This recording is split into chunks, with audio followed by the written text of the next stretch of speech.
Hi, very glad to see you on the channel. Before you start listening to the story, write in the comments whether you like the voice on the video.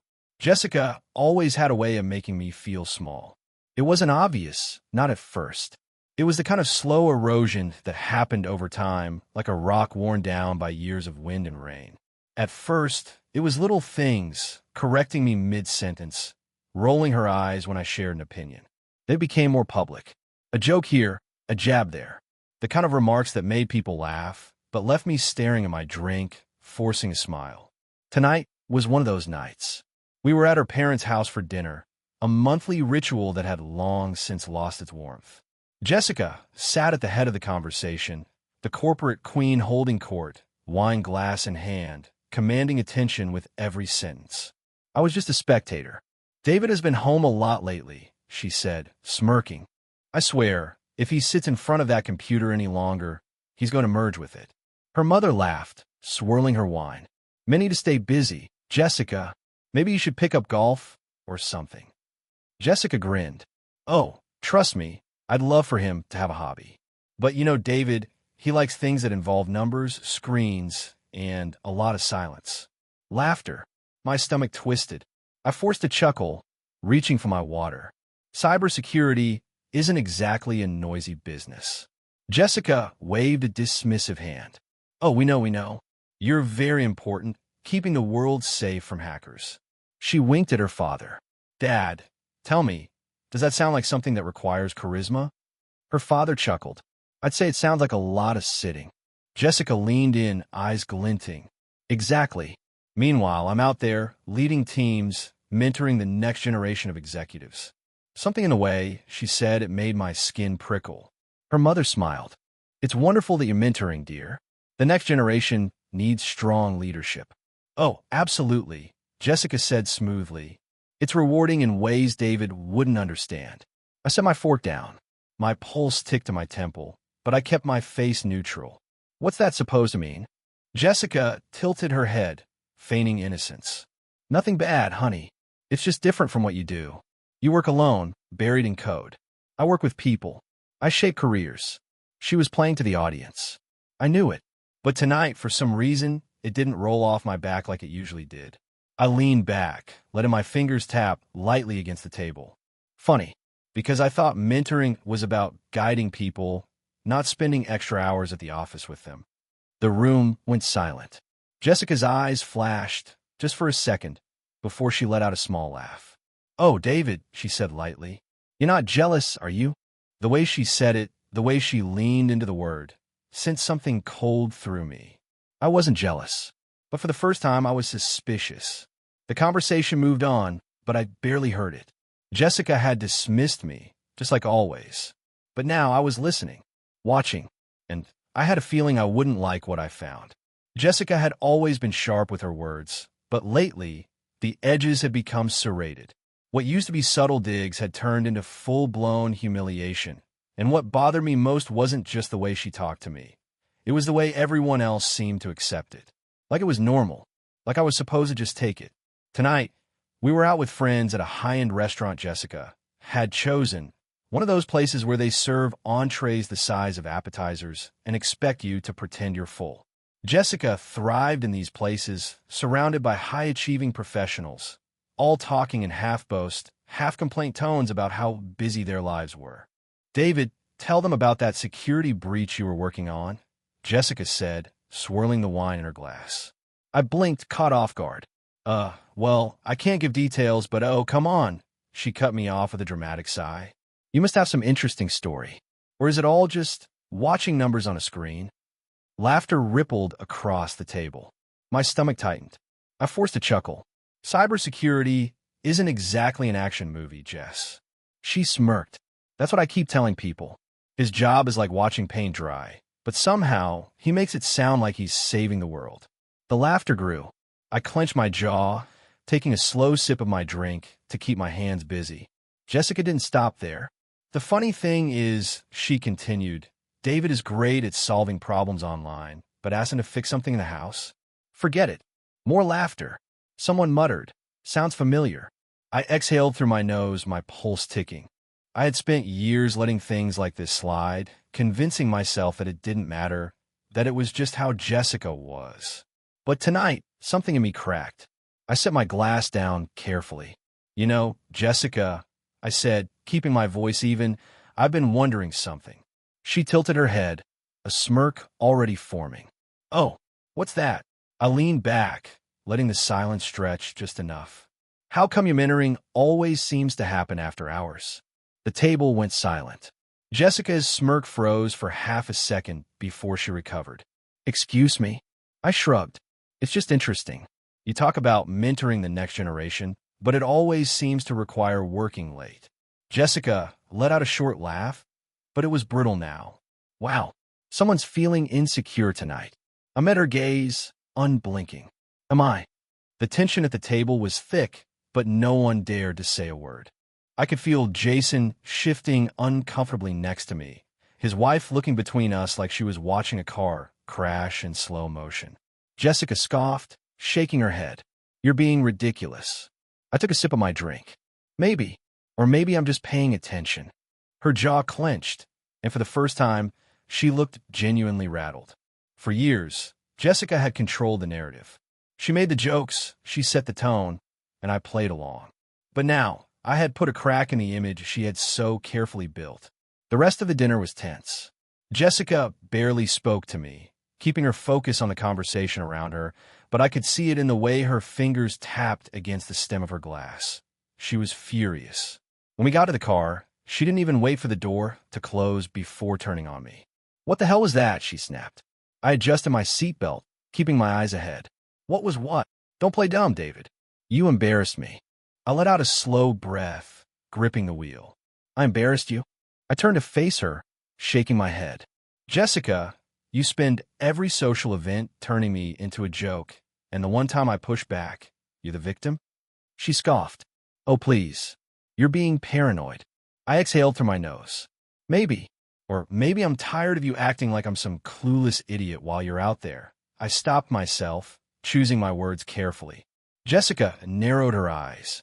Out there what, David? I held her gaze for a long moment. You tell me. Her lips parted slightly, but no words came out. That was the moment I knew. I hadn't been paranoid. I hadn't been imagining things. Jessica wasn't just cruel. She was hiding something, and I was going to find out exactly what it was. The thing about suspicion is that once it takes root, it grows fast. It fills every quiet moment, turns every glance, every offhand comment into something weighted. I had spent years ignoring the little things, Jessica's dismissive tone, the way she always made sure I felt like the lesser half of our marriage. But now, my mind replayed every excuse, every late night, every mentoring session that stretched past office hours. I wasn't going to confront her. Not yet. Confrontation gave her control, gave her the opportunity to twist things, to make me feel like the crazy one. I needed proof. I waited until she left for work the next morning before making my move. Jessica was always out the door by 7 sharp, dressed in designer suits that matched her corporate ambitions. I gave it another 15 minutes, then grabbed a cup of coffee and headed to her office upstairs. Jessica was meticulous. Her desk was spotless, her files neatly organized.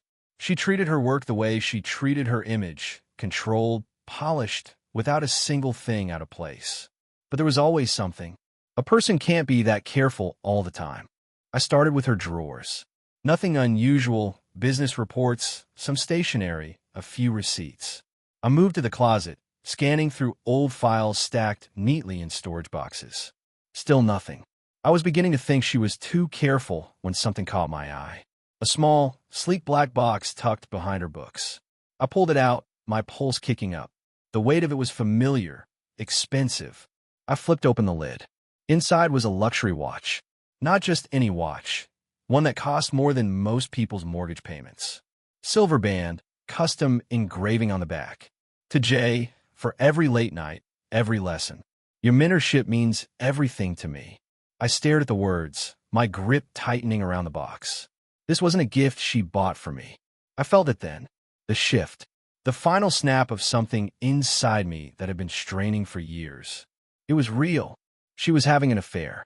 I set the box down carefully, like it might explode if I moved too fast. My breathing was steady, too steady, like my body hadn't caught up to the fact that my world had just cracked open. I needed more. One watch wasn't enough. If I confronted her now, she'd spin it, turn it into something innocent. I needed proof she couldn't escape from. I moved her laptop. Jessica was paranoid about security, but she trusted me enough to let me handle all our household accounts. She had even let me set up her work laptop a year ago, which meant I knew her passwords. I sat down and logged in. Emails, calendar invites, corporate messages. I combed through them, looking for something, anything. At first, it was just normal work correspondence, until I noticed a thread marked VIP lounge access. I clicked. It was an email chain between Jessica and an intern named Ethan. My eyes moved over the words, each sentence tightening like a noose around my stomach. Ethan, tonight was incredible. I can't believe I get to learn from someone like you. Jessica, you're talented. Ethan, I see so much potential in you. These sessions are just the beginning. Ethan, I'll bring the wine next time. You bring the wisdom. I exhaled sharply, my fingers gripping the edge of the desk. There are more emails stretching back months. Subtle at first, then bolder. Messages about private meetings in the executive suite, mentoring sessions that had nothing to do with career development. I checked the office security logs. Jessica had swiped into the executive lounge after hours at least twice a week. There it was. Everything I needed. I closed the laptop slowly, my heartbeat eerily calm. I had spent years letting Jessica make me feel like I wasn't enough. But now I saw the truth. It was never about me. It was about her. Her need for control, her need to feel superior, her ability to manipulate every situation to her advantage. She had spent years making me question myself while she was sneaking around, treating our marriage like an inconvenience. But I wasn't going to be the fool anymore. I wasn't going to yell. I wasn't going to beg. I was going to ruin her. I didn't go to bed that night. I sat in my office, the glow of my monitor casting sharp shadows across the room as I went through every last detail of Jessica's betrayal. I had all the pieces, the emails, the security logs, even calendar invites marking her so-called mentoring sessions. But it wasn't enough. Jessica was smart. She would deny everything, twist the truth until she became the victim, and I became the paranoid, controlling husband. I needed something so damning, so undeniable, that even she couldn't talk her way out of it. I logged into our home security system. Most people forgot about digital footprints, but I never did. Years of working in cybersecurity had made me painfully aware of just how much people leave behind. Jessica thought she was careful, but she had no idea who she was married to. I pulled up her laptop's keystroke logs, a quiet, invisible tracker I had installed when I first set up her system. At the time, it had been meant for security, an extra layer of protection in case her credentials were ever compromised. Now it was my weapon. I watched every word she had typed over the past few months. Meetings scheduled late at night. Messages rewritten before being sent. Hesitation, then boldness. I traced the evolution of her affair in real time. Ethan, are you sure about tonight? Jessica, no doubts. Just be discreet. I stared at the screen, my jaw tightening. No doubts. I checked the office's security feed next. Jessica's company used cloud storage for their surveillance logs. Most employees didn't even know how far back their cameras recorded. But I did. I logged into the system and navigated to the executive lounge's private suite. The timestamps matched her keycard logs perfectly.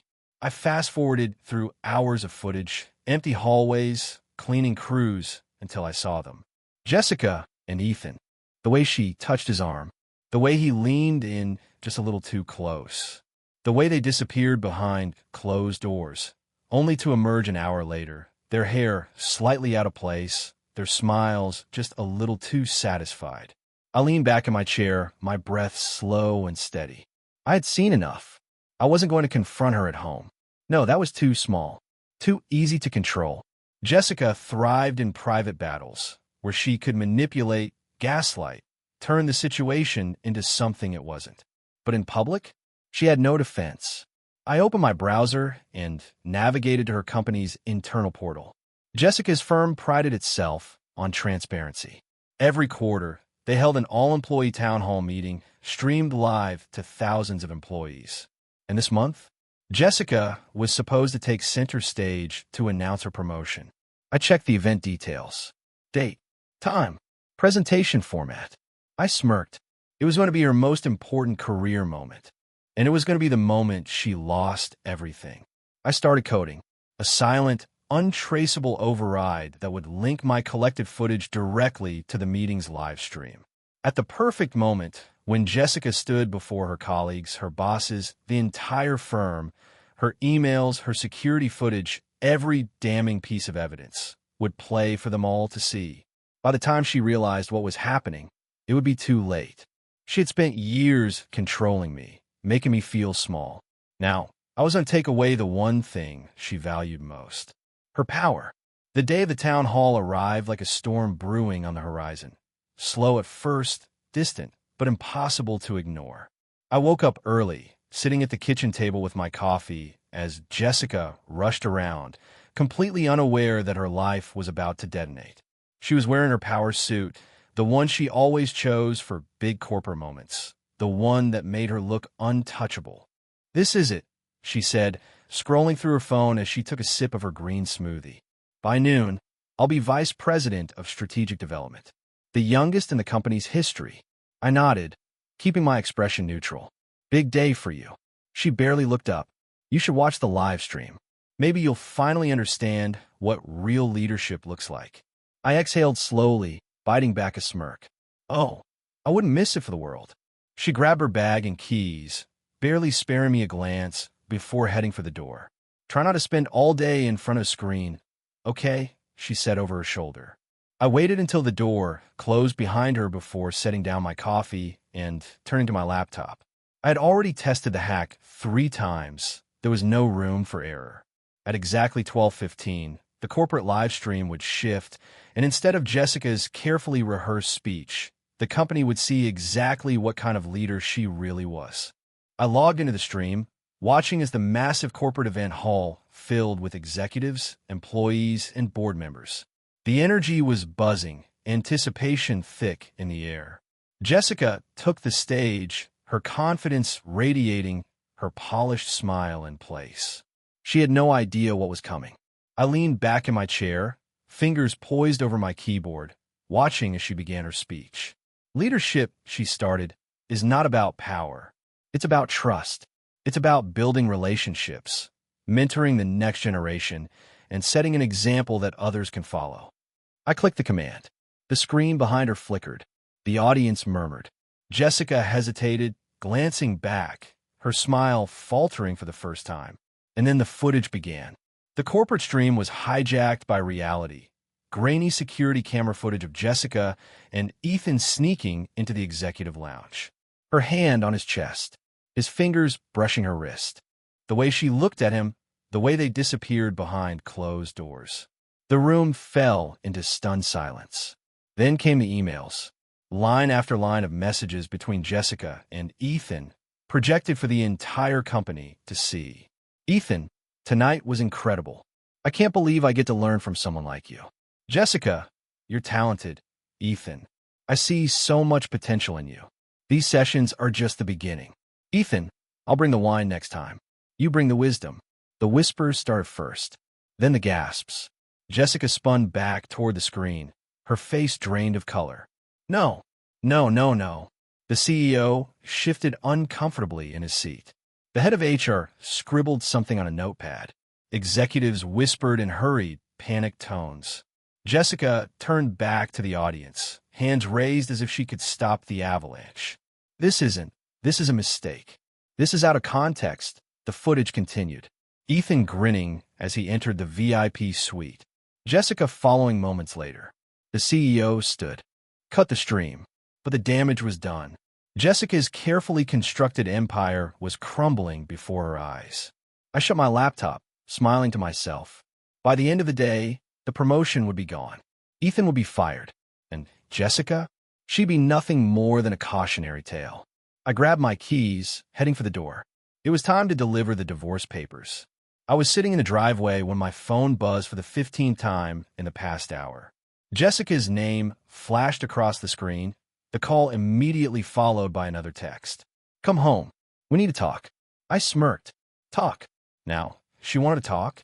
I stepped out of the car, taking my time as I walked up the driveway. I could already see her silhouette through the living room window, pacing. The moment I opened the door, she spun around, eyes wild, her phone clutched in her hand like a lifeline. "What did you do?" she snapped. I shut the door behind me, slipping my keys onto the counter. "What do you mean?" Her nostrils flared. "Don't play dumb, David. You hacked the town hall. You." She ran a shaking hand through her hair, her breath uneven. "You humiliated me." I leaned against the counter, crossing my arms. "Oh, you mean like how you humiliated me? How you spent months sneaking around with your intern while treating me like I was an inconvenience." Her eyes flickered with something, anger, panic, shame, but she recovered quickly, straightening her posture. "You didn't have to do it this way." I let out a cold laugh. "Really? And what way would that be, Jessica?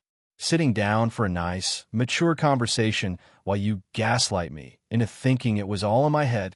She swallowed hard. "I was going to end it with him. I swear." I tilted my head, studying her. "Funny, because that's not what your emails said." She inhaled sharply, and for the first time, I saw it, that flicker of real fear. Not fear of me, but fear of consequences. "They fired him," she whispered. I smirked. "Yeah, shocking." Jessica's jaw tightened, and "I lost my promotion." My smirk widened. "Again, shocking."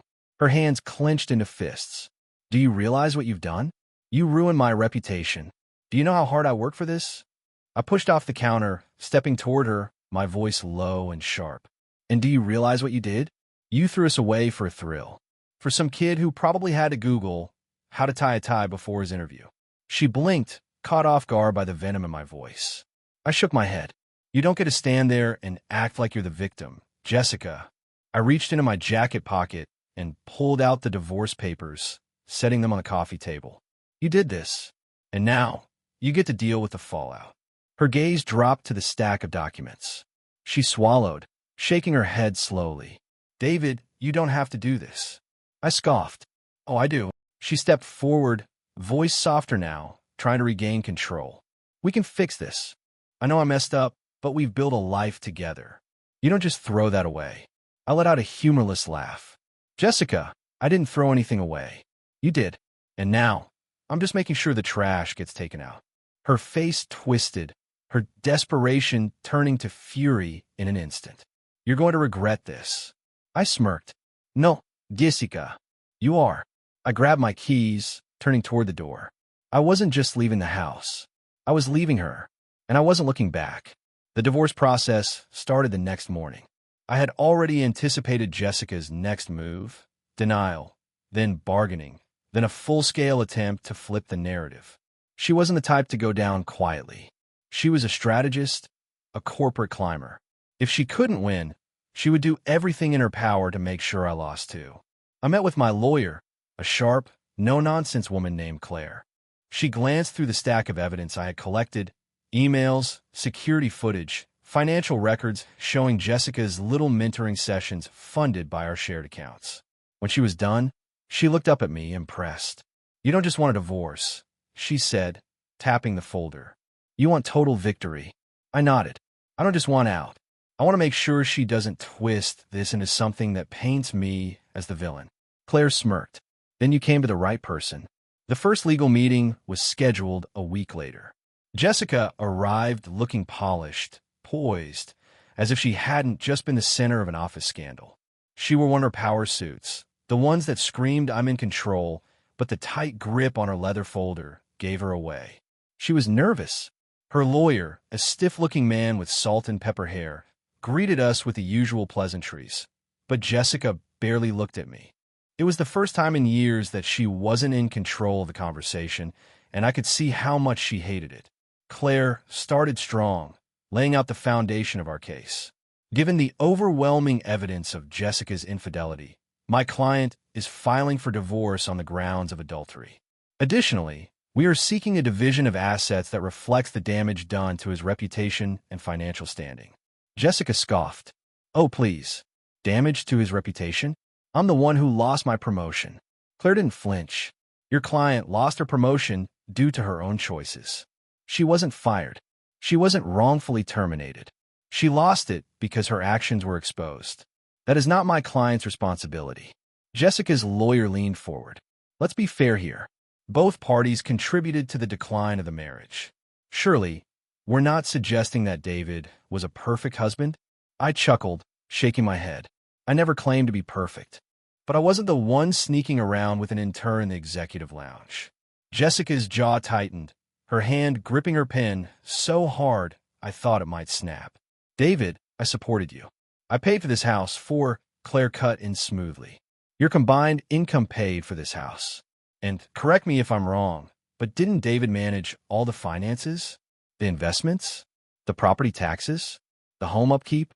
Because from where I'm sitting, it seems like he was handling everything while you were busy mentoring the next generation.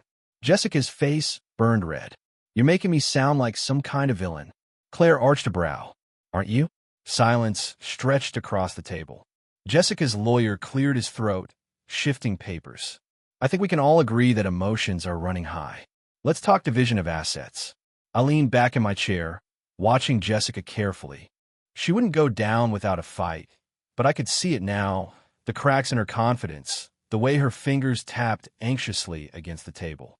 She had spent years making me feel like I was beneath her, like I was lucky to be with her.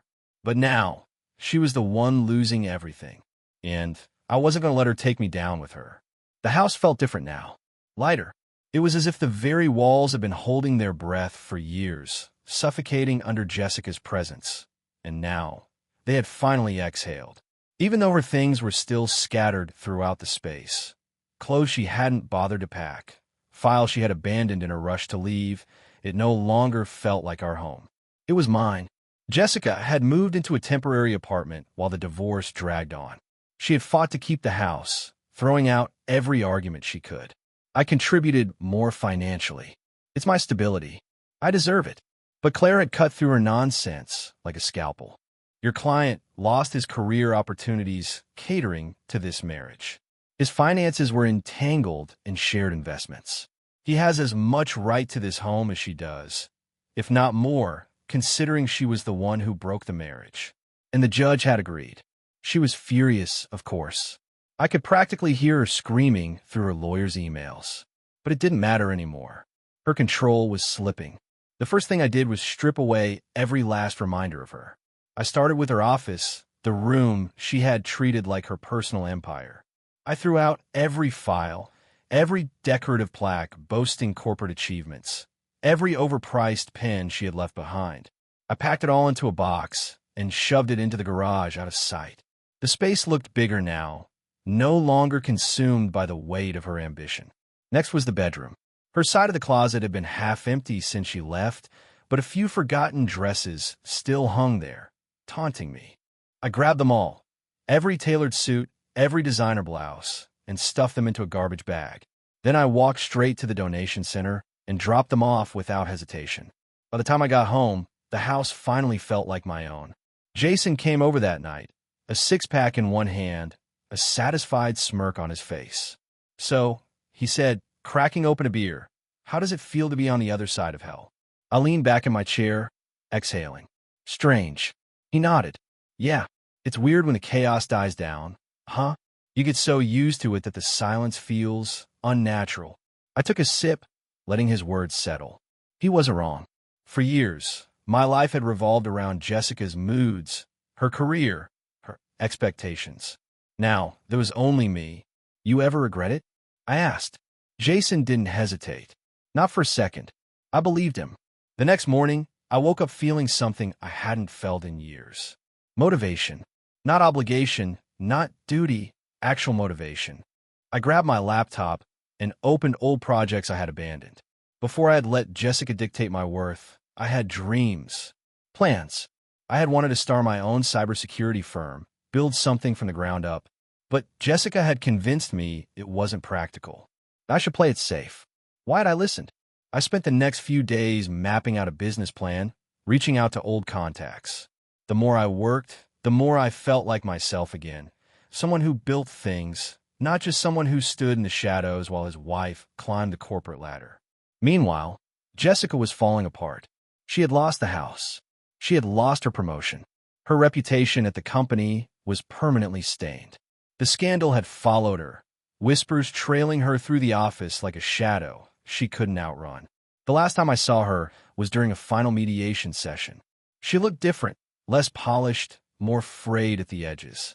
The confidence she had once worn like armor had cracks in it now. She looked at me, eyes searching, and for a brief moment, I could tell she wanted to say something. But there was nothing left to say. I signed the final papers and walked away, not bothering to look back. For the first time in years, I was free. The final divorce papers arrived in the mail on a crisp Monday morning. I sat at the kitchen table, staring at the thick envelope, letting the weight of it settle in. This was it, the official end of everything Jessica and I had built, or rather, everything I'd spent years thinking we had built. I slid my finger under the seal, pulling out the documents. My name, her name, legal jargon spelling out the division of assets, the financial settlements, the clean break. I signed without hesitation. An hour later, I was at the courthouse, watching as the clerk stamped the paperwork with a finality that sent a strange sense of relief through me. I walked out into the bright afternoon, exhaling a breath I hadn't realized I was holding. It was over. Jessica, on the other hand, wasn't doing so well. Her name had become office gossip, a whispered warning about mixing business with pleasure. The company had quietly reassigned her to a less visible role. No promotions, no board meetings, no strategic influence. She was still employed, technically, but her career was in freefall. The future corporate star had become a liability. And Ethan? He had been blacklisted from every major firm in the industry. No one wanted to hire a scandal. I heard through mutual contacts that he had moved out of state, hoping to escape the stain of his reputation. Jessica had gambled her career for a fling, and now she had nothing to show for it. I ran into her one last time. It was a coffee shop downtown, one we used to go to before she started treating me like a footnote in her life. I had just picked up my order when I saw her near the window, staring into her phone, her expression tired. She looked up, and for a moment, our eyes met. She hesitated, then forced a weak smile. "David." I nodded. "Jessica." Her gaze flickered over me, searching for something, resentment, regret, maybe even longing. But I had nothing left for her. She sighed, setting her cup down. "You really did it." I raised an eyebrow. "Did what?" She gestured vaguely. "You moved on." I smirked. What else was I supposed to do? Wait around for you to not cheat on me again? She winced, but I didn't care. She exhaled sharply. "You didn't have to destroy me." I tilted my head. "Didn't I?" "Because I seem to remember you doing a pretty good job of that yourself." Jessica looked away, tapping her fingers against the table. I didn't think it would end like this." I took a sip of my coffee, savoring the moment. Neither did I. She didn't ask me for another chance. She didn't try to justify what she had done. And that, more than anything, told me she finally understood. I left her sitting there, staring at her coffee, alone. Walking out of that cafe, I felt lighter. No anger, no bitterness, just a quiet certainty that I had won. Jessica had spent years tearing me down, making me feel like I was nothing without her. Now, she was the one left behind, and I had never been better. Thank you for listening to the end. I hope you enjoyed it very much. Don't forget to give a like, and tell us in the comments what you would do in such a situation.